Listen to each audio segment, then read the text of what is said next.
One piece chapter 1085 chapter काफ़ी ज़्यादा next level और क्योटिक होने वाला है, क्योंकि इस चैप्टर में वो चीज़ें रिवील हुई हैं जो किसी ने इमेजिन नहीं किया होगा। आजकल जिस तरह के चैप्टर सामने आ रहे हैं, इन चैप्टर को पढ़कर हज़म करना ही मुश्किल हो गया। आखिर विल ऑफ डी कहाँ से आया और लोगों के नाम के बीच में डी का क्या मतलब है, और किसने इमेजिन किया था नेफेटेरिया क्लैन भी समहाउ बिलोंग करती है डी क्लैन से। ये सब कुछ सीक्रेट इस चैप्टर में जाकर रिवील हुआ। और बात यहाँ पर नहीं ख़त्म होती। साबो का इमू और गोरोसो पर अटैक करना, ये भी किसने सोचा था साबो ऐसा कर सकता। इस बार चैप्टर 1085 का टाइटल है द डेथ ऑफ नेफेटारिया कोबरा। इस टाइटल के बाद अब ये ऑफिशियली कंफर्म्ड हो गया द किंग ऑफ आराबास्ता नेफेटारिया कोबरा की सच में डेथ हो गई है। तो इस बार चैप्टर वहीं से स्टार्ट होता है जिधर से पिछला चैप्टर एंड हुआ था। तो इधर चैप्टर के स्टार्ट में हम देखते हैं कोबरा की इधर फुली फटी हुई है। वो अपने आप से ये कह रहा है उसने जो कुछ अभी देखा है वो होना लगभग इम्पॉसिबल था। वो थ्रोन पर किसी को होना नहीं चाहिए था।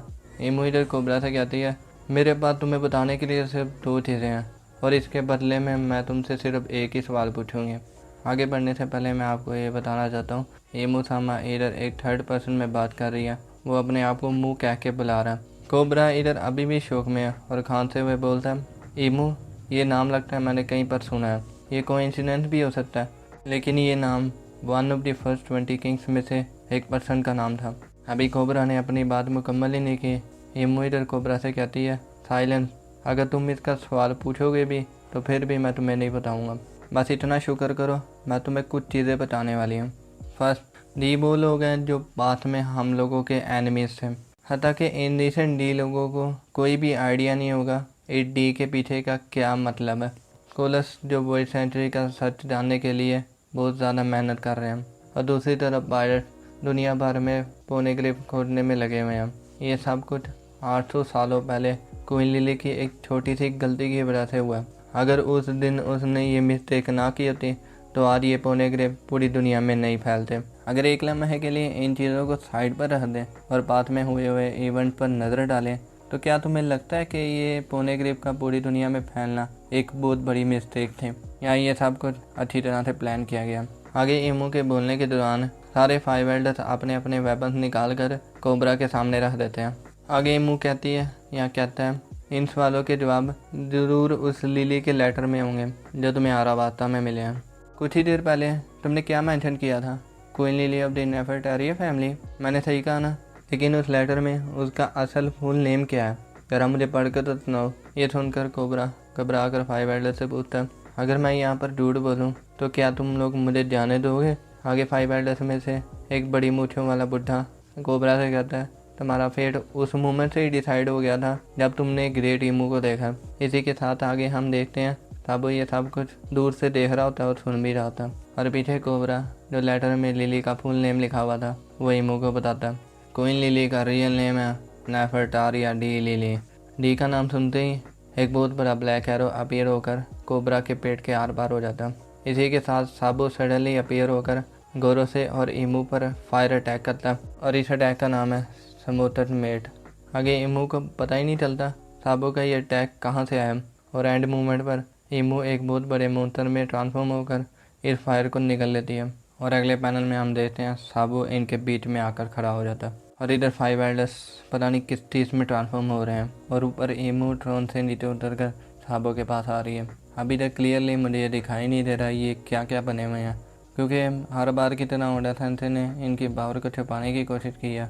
इनमें से एक बर्ड की तरह दिख रहा है सिमिलर टू मॉर्गन्स, दूसरा शायद एलिफेंट की तरह दिख रहा है, तीसरा शायद डीमन या ओनी है जिसके पास एक बड़े बड़े हॉर्न्स है। इनमें से इन दो के समझ नहीं लग रही ये क्या है। आप लोग मुझे बताओगे ये क्या चीज़ है। इधर एक नोटिस करने वाली भी बात है, इनकी गर्दन पर अगर तुम देखो तो लूफी की तरह इनकी गर्दन पर बादल टाइप बने हुए हैं, जैसे कि जुबान टाइप जो अवेकन फॉर्म में होते हैं उनकी गर्दन पर आ जाते हैं ये क्लाउड्स। शायद ये सारे 5 एल्डर्स के पास एंशियंट वन टाइप डेल्फुट्स होंगे। इधर तुम एक पैनल में ट्रांसफॉर्मर स्नेल को साबो को कोबरा के साथ पिक लेते हुए भी देख सकते हो। ये वही सीन है जो पिछले चैप्टर में अखबार में छपा था। कोबरा इधर साबो से कहता है तुम लूफी के ही भाई हो ना, तुम तो रेवोल्यूशनरी आर्मी के साथ थे और फिर भी तुमने मेरी मदद क्यों की। साबो इधर कोबरा से कहता है क्या तुम लूफी को जानते हो। कोबरा इधर कहता है हाँ, एक बार उसने मेरी मदद की थी। डेनिस के साथ साबो कोबरा को पकड़कर इस स्टोन रूम से एस्केप करने की कोशिश करता है, और साबो को पकड़ने के लिए फाइव एल्डर्स और ईमू उसके पीछे आ रहे हैं। कोबरा इधर साबो को यहाँ पर छोड़ने के लिए आता है बिकॉज वो नहीं चाहता कि उसकी वजह से साबो मर जाए, बट साबो नहीं मानता। आगे कोबरा साबो को रिप्लाई देता है, मेरे पास तुम्हें बताने के लिए कुछ चीज़ है और अगर तुम यहाँ पर मर गए तो हम सब ट्रबल में होंगे, इसलिए मुझे तुम्हारी ज़रूरत है। मेरी तरफ लूफी को ये पैगाम बन जाओ, उसे बताओ हम लोग भी डी फैमिली से बिलोंग करते हैं। ये सुनते ही साबो को लूफी और एस के साथ एक फ्लैशबैक याद आता है, जिधर साबो लूफी और एस से पूछता है तुम्हारे नाम के बीच में ये डी का लफ्ज़ क्या है। आगे एस साबो से कहता है इसमें क्या फ़र्क पड़ता है, नाम नाम ही है। ये डी का लफ्ज़ मैं तुम्हें भी दे सकता हूँ, आज के बाद मैं तुम्हें बुलाऊँगा सा डी बो। आगे सीन वापस प्रेजेंट की तरफ जाता है, जिधर हम देखते हैं एक बहुत बड़ा ब्लैक एरो अपीयर होकर साबो और कोबरा को टैप कर देता है। इसके साथ ही साबो और कोबरा ज़मीन पर गिर जाते हैं। आगे कोबरा को लिली का जो लेटर नहीं वो पढ़ना स्टार्ट कर देता है, उन्हें क्लिप की हिफाजत करो। इसके बाद नेक्स्ट पार्ट हम सुन ही नहीं पाते बिकॉज फाइव एल्डर्स में से एक बुढ़े की रोर की वजह से ये मैसेज छुप जाता है। बट लास्ट पार्ट हमें इतना ही याद आता है, raise the flag of dawn to the world. और इसके साथ ही कोबरा खड़े होकर ईमू के अटैक को ब्लॉक करता है ताकि साबो यहाँ से भाग जाए और ईमू का अटैक कोबरा को लग जाता है। और इसके साथ साबो किंग कोबरा चलाकर बोलता है। आगे कुछ ही देर बाद सीन कोबरा की तरफ जाता है, इधर हम देखते हैं कोरोसे के बीच में कोबरा यहाँ पर नीचे ज़मीन पर गिरा होता है। बट बात यहाँ तक नहीं रुकती, आगे हम देखते हैं वापोल ये सब कुछ दीवार के होल से देख रहा होता है। सडनली ईमू वापोल को यहाँ पर नोटिस कर लेती है। ये देखकर वापोल की गांड फट जाती है। अब तो ये होना ही था बिकॉज उसने ईमू को जो देख लिया। अब किसने इमेजिन किया था एक बहुत पुराने विलन को ओडाथन से एक बहुत बड़ा रोल देंगे। हमने पिछले कुछ चैप्टर में देख रखा है जब वापोल मॉर्गन और बीवी के साथ था तो वापोल कितना डर रहा था, ज़्यादा कि उसने कोई भूत देख लिया हो। अब वापोल ईमू और गोरोसे के लिए एटम बम बना फिरा। अगर ये बात वापोल ने मॉर्गन को बता दी तो ये पूरे वन पीस वर्ल्ड को इतना बड़ा शौक देगा, लिटरली किसी ने इमेजिन नहीं किया होगा। अब शायद वापोल अपने आप को बचाने के लिए ये सब बातें मॉर्गन को बता दे। अब सिर्फ यही चाहता है जिसकी वजह से वापोल बच सकता है। लेकिन शायद मुझे ये भी लगता है मॉर्गन को ईमू के बारे में पता होगा जिसकी वजह से उसने बीवी और वापोल को अपने साथ रखा हुआ है। याद है जब मॉर्गन ने कहा था अब मैं एक ऐसी न्यूज़ डालूंगा जिसकी वजह से पूरी दुनिया हिल जाएगी। शायद ये ईमू से रिलेटेड न्यूज़ होगी। अगर तुम इस न्यूज़ की बात करो तो ये न्यूज़ ना पहले की है, अभी लेटेस्ट न्यूज़पेपर छापा नहीं है। और तुम्हें पता अभी एक इवेंट चल रहा है द फेमस एगेड इंसिडेंट। पता नहीं इसमें अब ओडासन से क्या कमाल दिखाएंगे। खैर अब वापस चैप्टर की तरफ आते हैं। आगे सीन जाता है काउंसिल चैम्बर में, जिधर हम देखते हैं यहाँ पर तैल का मचा हुआ है बिकॉज किंग कोबरा और किंग वापोल यहाँ पर नहीं है, उनको काफ़ी देर हो गई है यहाँ से गए हुए। इसके साथ ही मीटिंग रूम में एक पैगाम पहुँचता है जिस पैगाम में लिखा होता है किंग कोबरा और किंग वापोल मीटिंग को अब दोबारा ज्वाइन नहीं करेंगे। आगे सीन थोड़ा चेंज होकर गेस्ट रूम की तरफ जाता है, जिधर हम देखते हैं CP0 मेंबर्स ने प्रिंसेस वीवी को किडनैप करके रखा हुआ। इस रूम में CP0 में से लूची, जाबरा, खालिफा और दूसरे भी CP0 मेंबर्स हैं जो लास्ट चैप्टर में हमने देखे थे। जाबरा और खालिफा का इंट्रोडक्शन एज साइफरपुल एजेस 0 मेंबर्स के साथ होता है। अब पता नहीं ये कौन सी एजेंसी है। बीवी इधर जाबरा से पूछती है क्या शिरा होशी ठीक है। देन इसके साथ ही जाबरा उन चीज़ों को रिकैप करता है जो मैरिडोस में अभी हुए हैं।